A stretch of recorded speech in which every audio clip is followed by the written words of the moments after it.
Hi everyone, warm welcome to the wonderful video of the Credit Card Life. My name is Amit. With the help of this video, to talk about one of the most requested information via YouTube comments and channels and on Instagram by some of my recently subscribers, and they literally want to know about the actual fact of Bajaj Finance, Bajaj card and EMI card and so on and so forth. Now, all this information which I'm going to share with you is something which I've personally experienced, and these are three major and so-called critical points why you should never ever promote or even take any of the products from Bajaj Finserv or Bajaj in collaboration with any of the Bajaj name. Let me first give you the story of one of the hottest example which I've shared with the help of my previous video on Bajaj. Is an example of a credit card which my wife availed almost a year and a half ago, which was pre-approved to her in collaboration with RBL Bank. Now this was a credit card which was approved to her with a limit of 35,000, and later when she got the card, she kind of got to know that there was a limit of rupees 1 rupee limit on the card, and the card was already in block mode. Now the next step is somewhat very shocking. The next step is when we connect with Bajaj RBL Bank, they say even though the limit is pretty shocking, it should not have happened, but even after that they had blocked that card for no reason, and later after 4 or 5 days they kept sending messages to us that your card has been upgraded from 500 to 477 and so on and so forth. So even though we have not used the card, not even opened the card, we have not even done any transaction, we were already blocked in a condition of pre-limit with a 35k approval.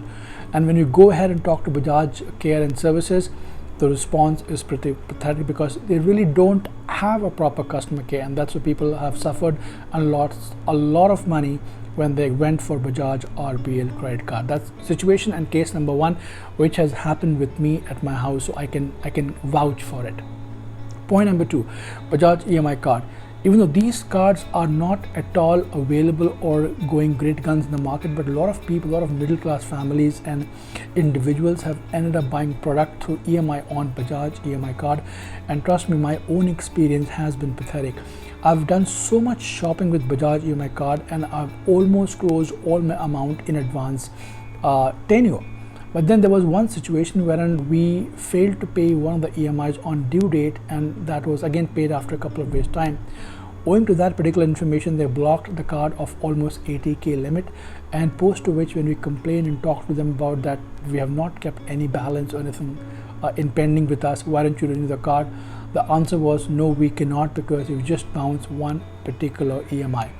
And whenever you go ahead and talk to them about their customer care, they really do not have a customer care of Bajaj EMI card, and it's only available through email services, which is good for no money. So it's a humble request, in case if you're going to get absolutely free or pre-approved, don't ever buy Bajaj EMI card, because they're not trustworthy, they're not reliable, and the kind of fees and structure they levy on the checks and the bounces is unbelievably bad. So please don't take that particular EMI card option. Point number three, an option called Bajaj Flexi Services. Again, this is one of the highest selling products of Bajaj in the market when it comes to lending, but when it comes to customer care, when it comes to services, when it comes to applying, assisting and helping you whenever you need them, when it's a drawdown, whether it's a facility with some of their queries, they do not have anyone in the market who can connect and talk to you and probably let you know about the entire details. So all these things are getting absolutely worse day by day, and I would never recommend anyone to buy any of these products, because people like us have already faced so many consequences, and we do not want anyone else in the market to get trapped by these lucrative offers. Last but not the least, which is again one of my prime time example, and this was way back in 2016 and I think 15. So the situation was, we bought an iPhone 4S. This was the mobile phone which we had bought by the help of Bajaj lending at a Reliance partner store. And there, when we thought of closing the loan and taking NOC, we got to know that our loan was converted into a furniture loan, which was not at all available within the Reliance store. So all these things are happening quite regularly within Bajaj Finance Services, and these people are not at all worthy of giving lending when it comes to professional approach, when it comes to helping people with the right documentation, the right process. They may give you amount pretty swiftly, but when it comes to collection, when it comes to talking to you with appropriate measures, when it comes to understanding you and your situation, they are absolutely better than the market. So I do not promote any of these products.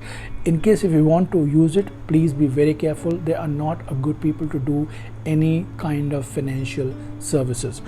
And the most important part, which I forgot to tell you, they do not have a specific customer care when it comes to help desk, when it comes to services, and more often than not your situation is going to be worrisome in case if you happen to take any of the products. For the time being, you take care, and thanks for watching.